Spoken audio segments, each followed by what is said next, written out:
Bismillahirrahmanirrahim. Assalamualaikum warahmatullahi wabarakatuh. Waalaikumsalam warahmatullahi wabarakatuh. Alhamdulillahi rabbil alamin. Wa bihi nasta'in ala umurid dunya waddin. Wassalatu wassalamu ala rasulihil amin, nabiyina Muhammadin wa ala alihi wa ashabihi ajma'in. Allahumma la sahlata illa ma ja'altahu sahla wa anta taj'alul hazanata sahlata idza syi'ta. Rabbi shrah li sadri wa yassir li amri wahlul 'uqdatan min lisani yafqahu qawli. Amma ba'd, jamaah kaum muslimin yang dimuliakan oleh Allah Subhanahu wa taala. Alhamdulillah, pada malam yang berbahagia ini kita kembali bersyukur kehadiran Allah Subhanahu wa taala atas karena limpahan rahmat dan karunia-Nya yang senantiasa tercurahkan kepada kita, sehingga pada malam hari ini kita masih dapat melaksanakan segala aktivitas kita. Semoga Allah Subhanahu wa taala senantiasa memberkahi sisa umur kita dan menerima segala amalan saleh yang kita lakukan padanya. Kemudian yang kedua, salawat dan taslim tak henti-hentinya kita junjungkan kepada baginda yang mulia Rasulullah sallallahu alaihi wasallam, yang mana atas karena perjuangan beliau dan para sahabatnya lah yang berjuang di jalan Allah Subhanahu wa taala, mengorbankan segala hal yang dimiliki, baik itu harta, bahkan sampai pun nyawa, dipertaruhkan untuk menegakkan agama Islam di atas muka bumi ini, sehingga kita bisa merasakan indahnya Islam hingga saat ini.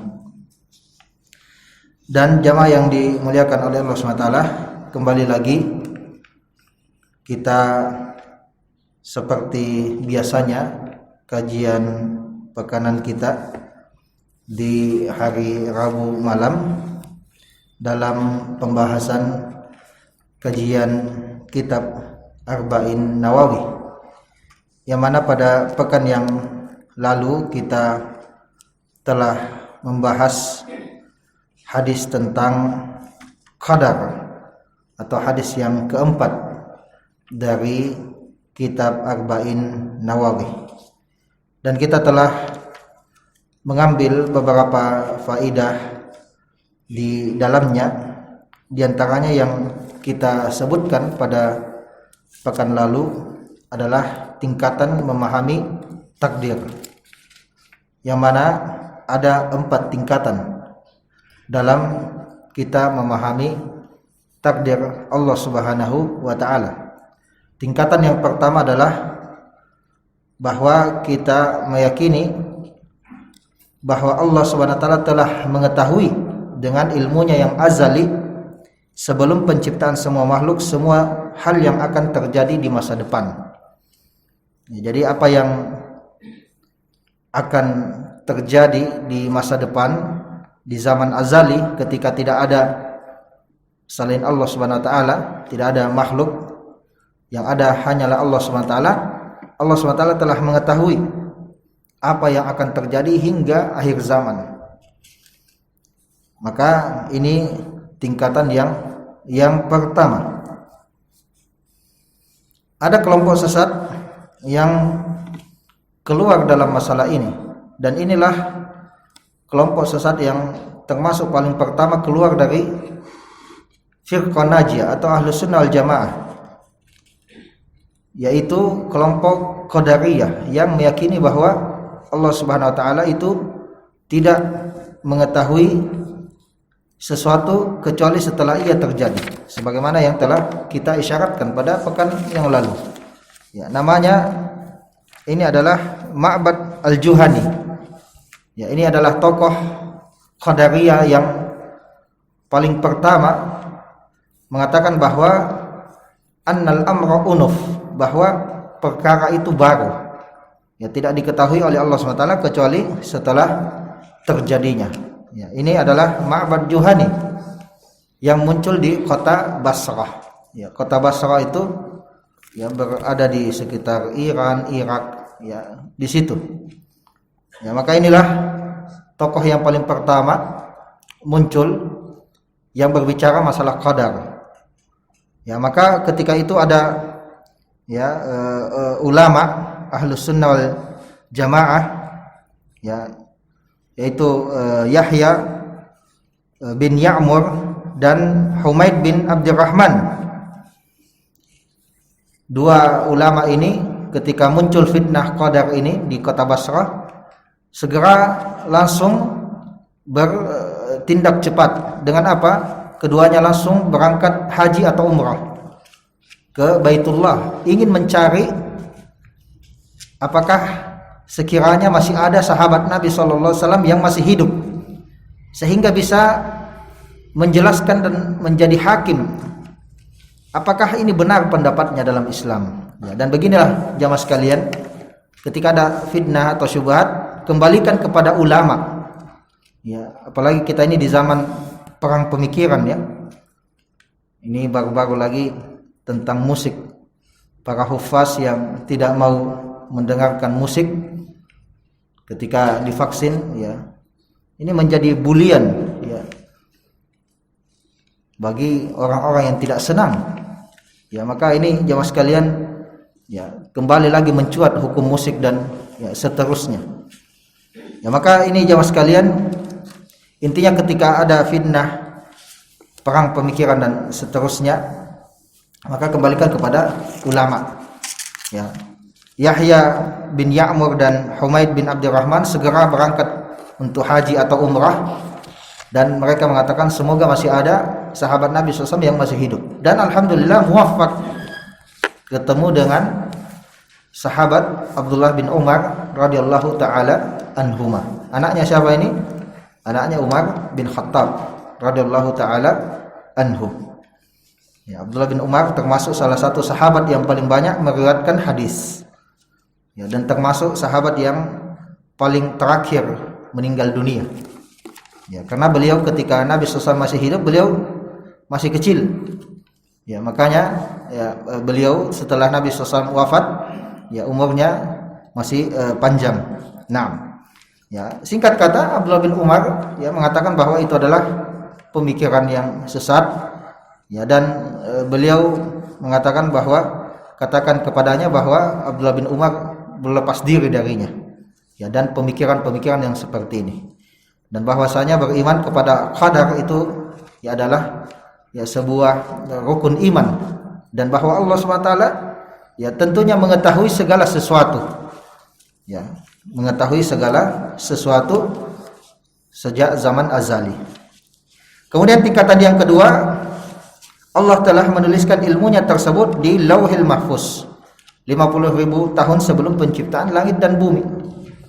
Ya, jadi ada sebuah kitab namanya Lauhul Mahfuz, di dalamnya semua takdir makhluk ini dituliskan itu 50.000 tahun sebelum penciptaan langit dan bumi.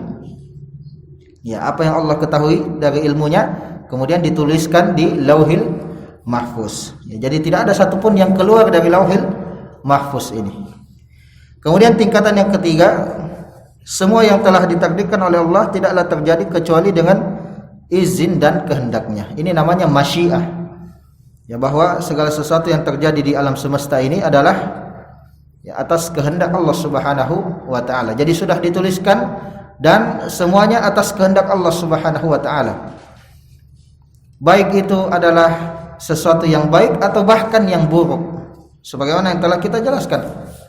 Bahkan maksiat pun kita katakan ini terjadi atas kehendak Allah SWT. Tapi namanya ini adalah iradah kauniyah, ya, bukan iradah syar'iyah. Apa ini? Penjelasannya terlalu panjang kalau kita jelaskan. Yang jelas ini adalah kehendak Allah Subhanahu wa taala, tetapi Allah SWT tidak mencintai perbuatan maksiat tersebut. Jadi Allah mengkehendaki itu terjadi karena ada hikmah di baliknya. Tetapi Allah tidak menyenangi perbuatan maksiat tersebut. Ya, sebagaimana kita telah berikan contoh ya permisalan ya dari Syekh Utsaimin, kami pernah dengar rekaman kajiannya. Ya, seperti seorang orang tua yang anaknya mau tidak mau harus dioperasi misalnya karena dia sakit, harus dibelah mungkin perutnya. Ya, tentunya dia tidak senang itu terjadi pada anaknya. Dia tidak suka itu, tapi ada hikmah di baliknya, itu agar supaya anaknya ini sembuh, bisa ceria lagi, bisa tertawa lagi, bisa bahagia lagi. Ya, maka begitulah Allah SWT tidak senang dengan ya maksiat. Allah menghendaki terjadinya itu, tapi Allah tidak senang. Ya, karena apa? Ada hikmah di baliknya. Ya, ada hikmah di baliknya, itu dengan adanya maksiat maka adanya orang-orang saleh. Ya, dengan adanya ya maksiat maka Allah SWT menguji hamba-hambanya, mana yang benar-benar keimanannya, ya mana yang bohong-bohong keimanannya. Ya, dengan adanya ya maksiat dan ketaatan ada surga dan neraka. Ya, dengan adanya maksiat dan ketaatan Allah menurunkan kitab, Allah mengutus para rasul. Ya, dan seterusnya dan seterusnya. Ini semua hikmah. Ya, Allah mengkehendaki terjadinya maksiat bukan berarti Allah ridha dengan maksiat tersebut. Ya, tetapi di sana ada hikmah di baliknya, dan Allah sudah mewanti-wanti bahwa kalau kalian para hamba memilih untuk bermaksiat maka ini konsekuensinya. Ya, Allah sudah mewanti-wanti di dalam Al-Qur'an maupun di dalam hadis-hadis Nabi sallallahu alaihi wasallam. Ya, intinya bahkan maksiat pun itu adalah kehendak Allah SWT. Tetapi ini namanya kehendak kauniyah. Ya, bukan kehendak syar'iyah. Kalau kehendak syar'iyah, Allah menginginkan semua hamba ini berbuat ketaatan, ya, tetapi kehendak kauniyahnya Allah ya menjadikan adanya maksiat.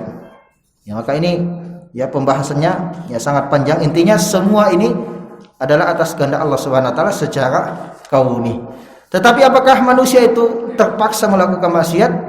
Ya tidak, karena manusia juga memiliki kehendak. Ya, manusia kita semua ini diberikan kehendak oleh Allah Subhanahu wa taala. Wa ma tasya'una illa ayyasha Allah. Di dalam ayat ini Allah mengisbatkan, menetapkan adanya dua kehendak. Ada kehendak makhluk. Wa ma tasya'una. Di sini adalah kehendak makhluk. Illa an yasha Allah. Yang kedua adalah kehendaknya Allah Subhanahu wa taala. Jadi ketika seorang makhluk bermaksiat misalnya, maka dia berkehendak. Dan Allah Subhanahu wa taala menghendaki itu terjadi karena itu pilihannya. Tapi Allah Subhanahu wa taala itu tidak ridha dengan pilihannya. Ya, maka ini jawab sekalian, ya, maka ini adalah jawaban dan bantahan bagi kaum Jabariyah. Nah, ini juga kelompok sesat dalam qadar yang mengatakan bahwa manusia itu berbuat maksiat itu karena dia terpaksa, majbur. Ya, dia dipaksa untuk melakukan maksiat. Maka kalau seandainya seperti itu, maka konsekuensinya bahwa Allah itu berarti melakukan kezaliman, karena seseorang dipaksa berbuat maksiat lalu kemudian nanti di akhirat dia diazab dengan siksaan api neraka. Ya, padahal Allah SWT mengatakan innallaha la yazlimu mithqala dzarrah.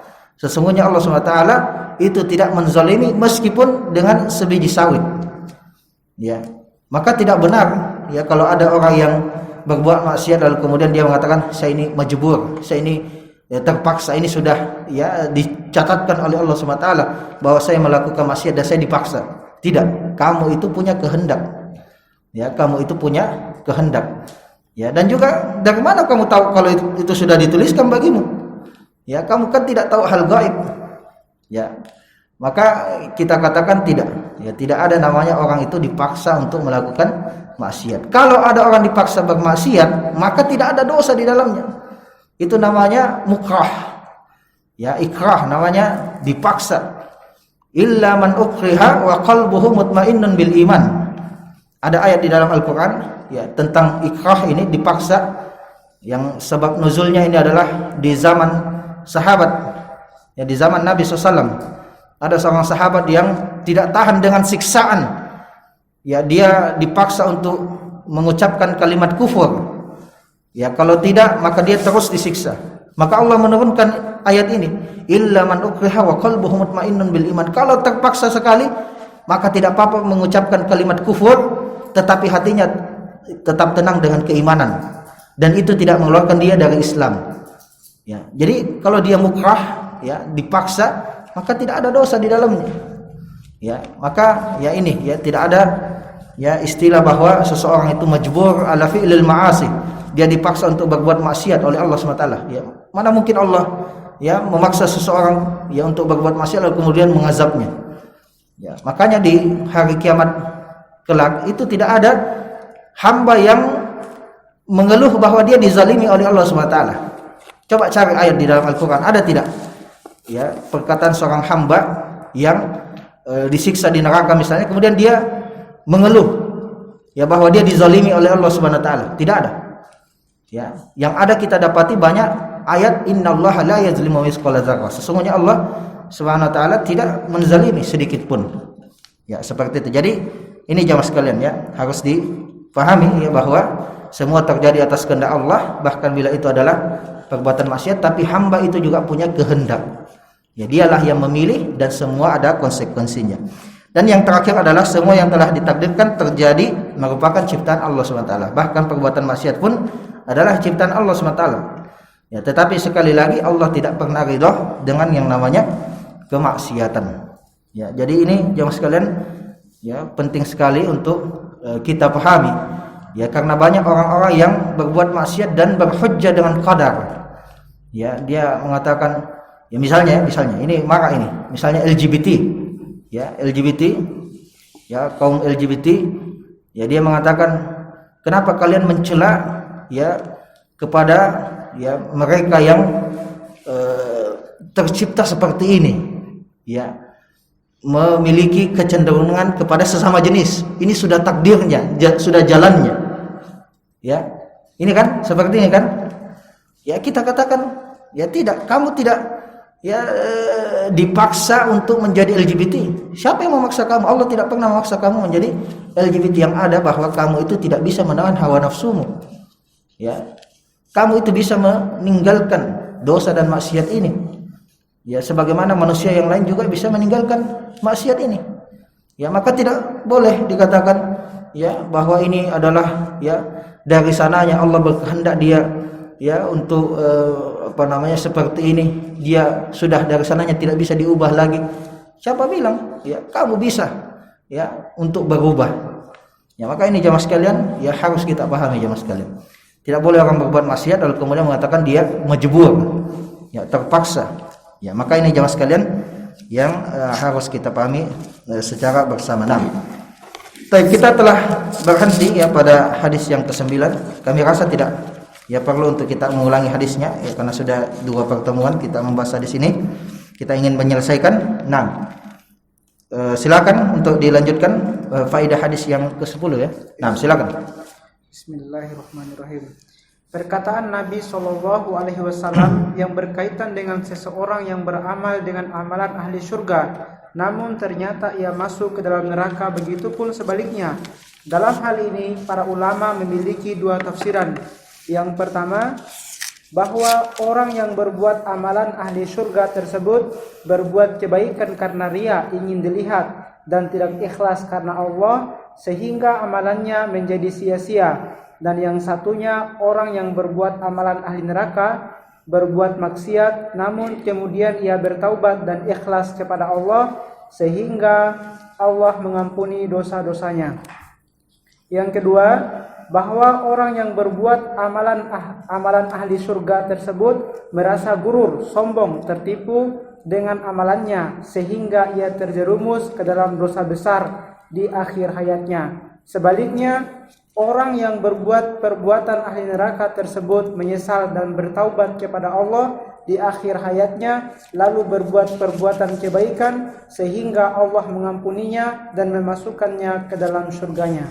Nah, di antara faedah hadis ini adalah tentang husnul khatimah dan su'ul khatimah. Penutupan yang baik atau penutupan yang buruk dari kehidupan seorang hamba. Ini sangat penting sekali jamaah sekalian untuk kita renungkan jamaah sekalian. Karena al-ibratu bil khawatim. Poin inti itu adalah bagaimana penutupannya. Ya, bagaimana agar supaya kita ini menutup dengan penutupan yang baik atau husnul khatimah. Ya. Selalu itu kita ya misalnya kalau makan juga seperti itu ya.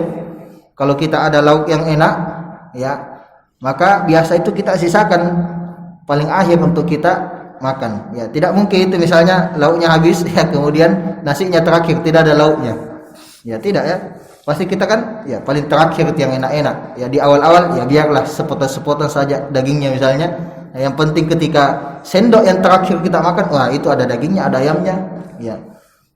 Karena ya itu yang membuat nikmat dan lezat. Ya penutupannya. Ya seperti itu. Ya. Ini dalam masalah duniawi, apalagi masalah ukhrawi kita. Di dalam hadis ini jamaah sekalian, Nabi SAW ya mengatakan dan memulainya dengan sumpah ya fa wallahilladzi la ilaha ghairuh, demi Allah yang tiada Tuhan yang berhak disembah selainnya, inna ahadakum la ya'malu bi amali ahlil jannah, sesungguhnya ya seseorang di antara kalian beramal dengan amalan penghuni surga, hatta ma yakunu bainahu wa bainaha illa zira', sampai tidak tersisa antaranya dan surga tersebut kira-kira sehasta, fayasbiqu alaihil kitab, lalu kemudian telah didahului dengan pencatatannya, fayamalu bi amali ahlin nar fayadkhuluha, lalu kemudian dia berbuat dengan amalan penghuni neraka, lalu kemudian dia masuk ke dalam neraka. Lalu kemudian wa inna ahadakum, dan sesungguhnya seseorang di antara kalian la ya'malu bi amali ahlin nar, ada yang beramal dengan perbuatan penghuni neraka, hatta ma yakunu bainahu wa bainaha illa zira', sampai tidak tersisa antara dirinya dan neraka kecuali tinggal kira-kira sehasta lagi. Fayasbiqu alaihil kitab, dan telah didahului pencatatannya, fayamalu bi amali ahlil jannah, lalu kemudian dia berbuat dengan perbuatan ahlul jannah, penghuni surga, fayadkhuluha, lalu kemudian dia masuk ke dalam surga. Para ulama kita jamaah sekalian menafsirkan sabda Nabi SAW dengan tafsiran-tafsiran yang paling masyhur diantaranya ada dua. Yang pertama, bahwa orang yang berbuat amalan ahli surga tersebut itu berbuat kebaikan ya, amalan-amalan yang amalan penghuni surga, tapi itu dilandaskan riya, fima yabdulin nas, ingin dilihat oleh manusia. Ya, jadi kelihatannya di hadapan manusia, wah masya Allah ini orangnya kok alim sekali. Ya, sedekahnya masya Allah dia yang paling banyak. Ya, kemudian rajin ke masjid. Ya, ada apa-apa dia selalu ikut. Ya, tapi Allah SWT mengetahui apa yang ada di dalam hatinya, dan ternyata di dalam hatinya itu adalah dia mengerjakan kebaikan itu karena riyaan. Ya, ingin dipuji oleh manusia. Ya, maka ya kalau begini adanya berarti ya selama ini amalannya menjadi sia-sia, bahkan bisa menjadi dosa karena riyaan. Ya, maka kalau begini maka dia masuk ke dalam neraka Allah Subhanahu wa taala. Ada sebuah kisah jamaah sekalian di zaman Nabi sallallahu alaihi wasallam sebagai syahid daripada tafsiran ini. Suatu ketika di zaman Nabi sallallahu alaihi wasallam dalam peperangan ada seorang ya yang mana dia itu sangat luar biasa dalam bertempur. Tidak ada satu musuh pun kecuali dia tebas, dia habisi dari orang kafir. Ya, sampai-sampai semua sahabat Nabi SAW mengatakan, wah ini luar biasa ini penghuni surga ini. Ya. Lalu kemudian Nabi SAW mengatakan, huwa min ahlin nar, dia termasuk penghuni neraka. Ya subhanallah. Ya, Nabi mengatakan seperti itu. Sahabat ya langsung kaget. Wah, kok bisa? Ya, akhirnya ada seorang sahabat ya mengatakan, kalau begitu besok saya akan ikuti dia. Kemanapun dia berada dalam pertempuran saya harus ikut. Kenapa Nabi mengatakan dia termasuk dari ahlun nar? Ya, maka ketika esok harinya ya diikutilah ini ya orang yang luar biasa ini di pandangan manusia. Ya, lalu kemudian singkat cerita, orang ini kena mungkin sabetan pedang atau panah atau apa, ya sehingga dia terluka, ya, sehingga dia takluk oleh musuh. Ya, akhirnya apa jamaah sekalian? Dia ambil pedangnya, dia hunus pedangnya di tanah, lalu kemudian dia bunuh dirinya. Ya, ternyata ya sahabat ini langsung datang kepada Nabi, ya Rasulullah, betul-betul engkau shadiq, betul-betul engkau ini sangat ya jujur ya dan sangat terpercaya. Ya, saya melihat seperti ini, dia membunuh dirinya sendiri. Ya, maka ini jamaah sekalian, ya, ternyata selama ini dia berperang riaan, ya, fima yabdulin nas, agar supaya orang itu lihat. Ya, dan kalau sudah seperti adanya, ya tentunya tempatnya di neraka. Ya, maka ini jamaah sekalian, ya, tafsirannya, ya, kenapa mengamal-amal penghuni surga kemudian masuk ke dalam neraka, ya maksudnya adalah dia itu dalam tampak manusia saja, kelihatannya saja alim, ternyata amalannya itu dilandaskan riya.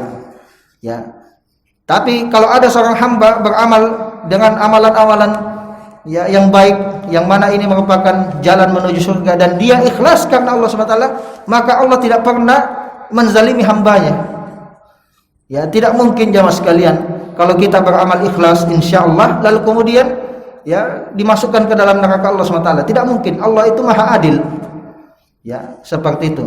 Ya, jadi jangan ya kita berprasangka buruk sama Allah Subhanahu wa taala. Kita berprasangka baik. Ya. Kemudian sebaliknya, ada orang yang ditampak manusia, dia kayaknya dia ini orang yang berbuat kejahatan terus. Ya. Sehingga orang mengatakan, "Oh, kayaknya dia ini penghuni neraka." Ya. Tapi ternyata ya boleh jadi ya dia melakukan seperti itu ya karena ada ya dipaksa mungkin. Ya, kalau dipaksa kita katakan ya tidak ada dosa. Ya, atau bisa jadi ya ada suatu ketika momen dia itu tidak dilihat oleh manusia, dia bertaubat sebelum dia meninggal. Ya, selama ini dia melakukan pencurian, pembegalan, pembunuhan. Tiba-tiba sebelum mati yang tidak ada orang melihatnya, dia taubat kepada Allah Subhanahu wa taala. Ya, lalu kemudian akhirnya dia diampuni oleh Allah Subhanahu wa taala. Tidak dilihat taubatnya, yang dilihat perbuatan-perbuatan buruknya. Ya. Maka manusia di hadapan manusia itu kayaknya dia ini ya ahlu neraka nih. Ya. Makanya itu jamaah sekalian, tidak boleh seorang muslim itu menjazam, ya artinya ya memastikan fulan masuk surga, fulan masuk neraka. Tidak bisa jamaah sekalian. Ya, tidak boleh itu memastikan. Maka kita katakan ya insyaallah ya dia termasuk orang yang saleh, yang apa yang kita lihat, wala nuzakki 'alallahi ahadan, dan kita tidak mentazkiyah di hadapan Allah seorang pun. Ya, dan juga kalau ada orang yang mungkin kelihatannya jahat, jangan pastikan dia masuk neraka. Ya, mana tahu dia taubat. Ya, sebelum dia meninggal dunia, dia lama koma misalnya di ICU 1 bulan. Ya, selama 1 bulan ini ketika masa kritisnya, masa komanya, dia ya bertobat kepada Allah SWT. Kita tidak lihat taubatnya, kita ingat perbuatan buruknya saja. Ya, maka ini jamaah sekalian tidak boleh ya dijazam seseorang itu masuk neraka atau masuk surga. Ya, semuanya kita ya kembalikan kepada Allah Subhanahu wa taala. Ini tafsiran yang pertama, apa yang dilihat oleh manusia. Tafsiran yang kedua jamaah sekalian, yang kedua bahwa orang yang berbuat amalan ahli surga tersebut merasa gurur atau sombong, tertipu dengan amalannya sehingga ia terjerumus ke dalam dosa besar di akhir hayatnya.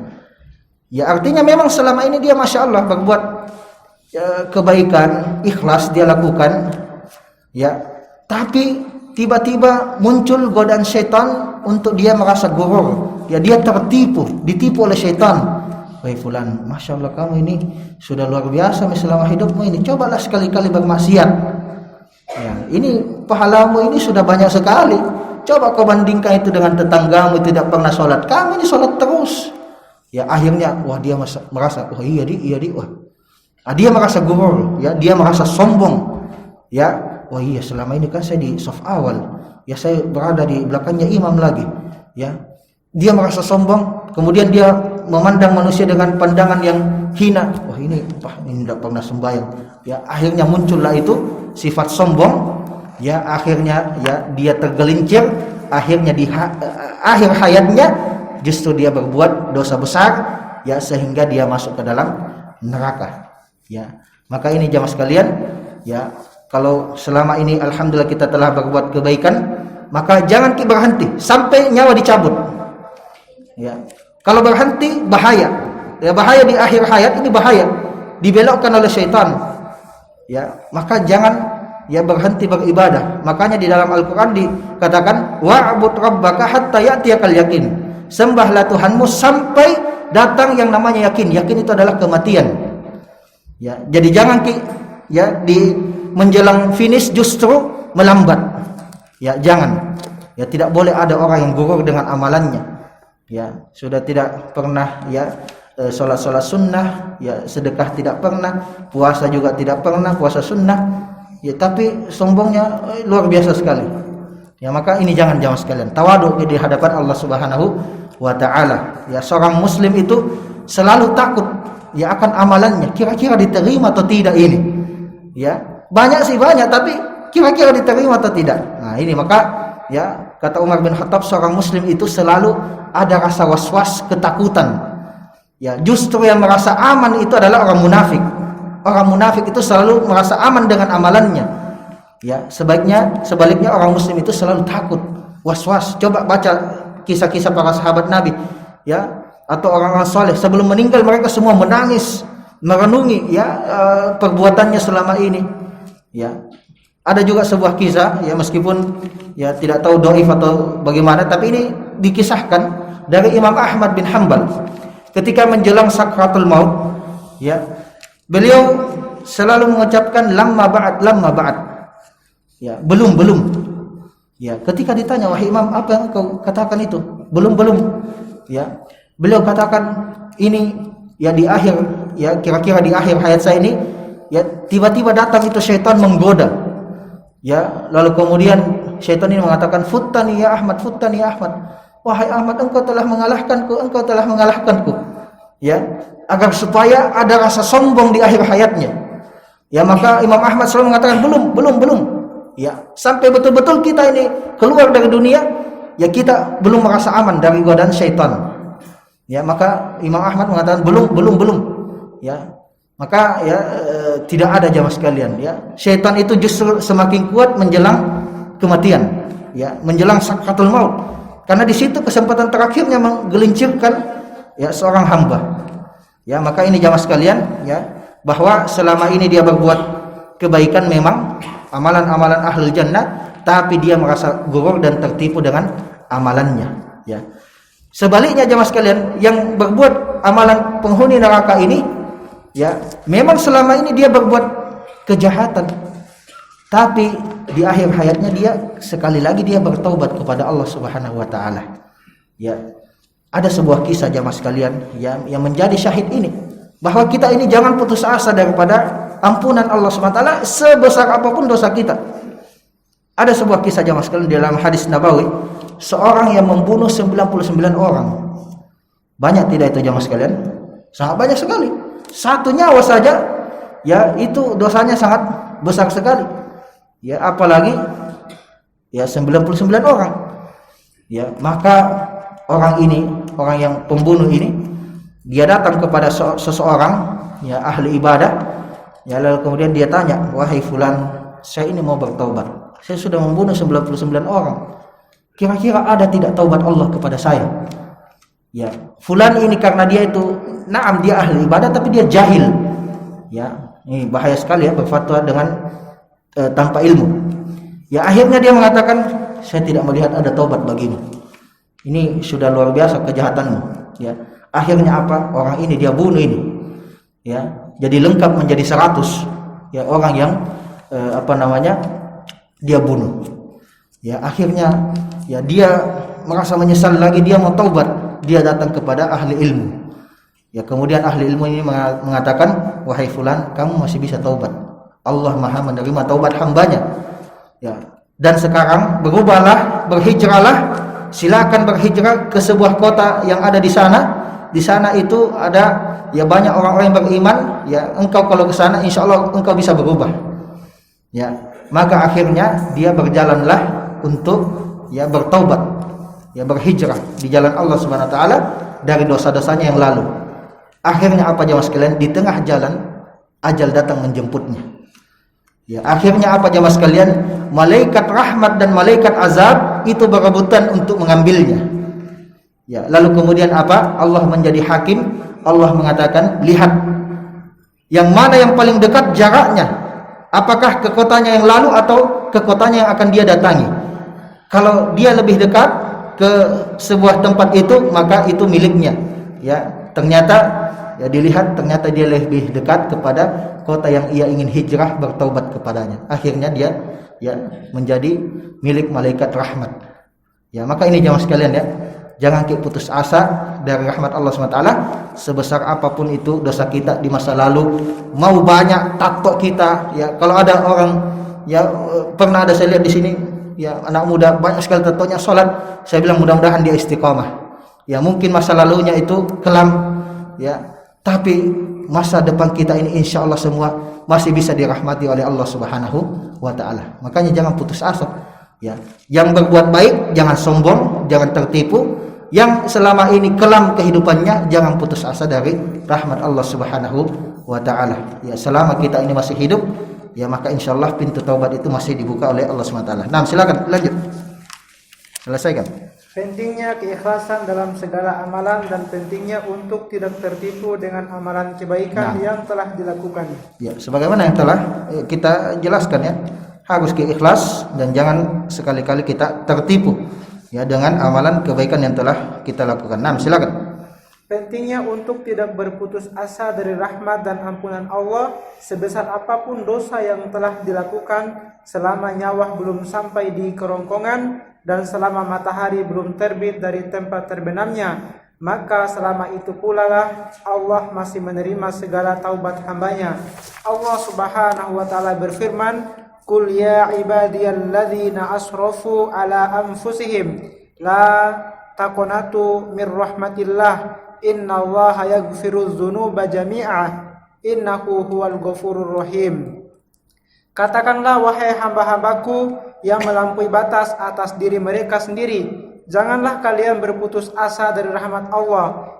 Sesungguhnya Allah mengampuni segala dosa, sungguh dialah yang maha pengampun lagi maha penyayang. Surah Az-Zumar ayat 53. Nabi SAW bersabda, "Innallaha yaqbalu taubatal abdi ma lam yugorgir." Rawahu Tirmizi wa Ibnu Majah. Sesungguhnya Allah menerima taubat seorang hamba selama belum nyawa di kerongkongan.